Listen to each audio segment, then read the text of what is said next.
حضرت لوط علیہ السلام کس نبی کے بھتیجے تھے؟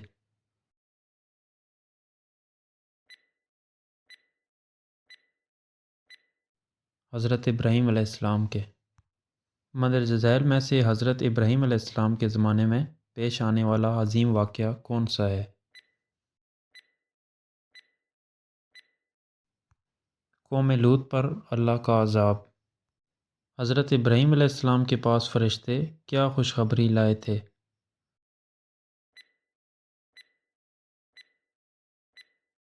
ابراہیم علیہ السلام کے بیٹے اسحاق کی۔ حضرت ابراہیم علیہ السلام کے پاس فرشتے انسانی شکل میں اسحاق علیہ السلام کی خوشخبری لے کر آئے تو حضرت ابراہیم علیہ السلام نے فرشتوں کو بھنا ہوا بچڑا کھانے میں پیش کیا۔ جب ان کے ہاتھ کھانے کی طرف نہیں بڑھے تو حضرت ابراہیم علیہ السلام خوفزدہ ہو گئے۔ فرشتوں نے کہا، ڈرے مت، ہم قوم لوط کو ہلاک کرنے آئے ہیں اور آپ کو اسحاق اور اس کے بعد یعقوب کی خوشخبری دیتے ہیں۔ کس نبی کی قوم پر پتھروں کی بارش کی گئی؟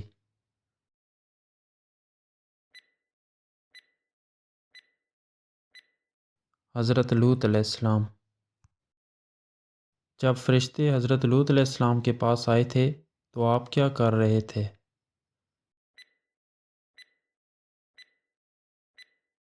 کھیتوں میں کام کر رہے تھے۔ امت کے لیے نبی کا مقام کیسا ہوتا ہے؟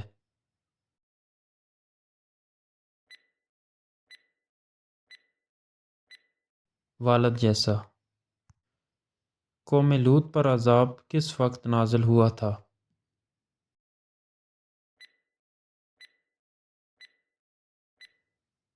صبح۔ کس فرشتے نے قوم لوط کی بستیوں کو آسمان تک اٹھا کر نیچے پھینکا اور تباہ کر دیا؟ حضرت جبرائیل علیہ السلام نے۔ اللہ پاک نے حضرت لوط علیہ السلام کی بستیوں کو تباہ کیا تو اس کی جگہ کیا بنا دیا گیا؟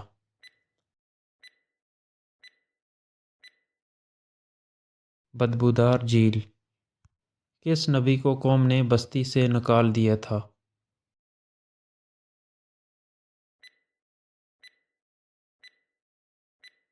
حضرت لوط علیہ السلام کو۔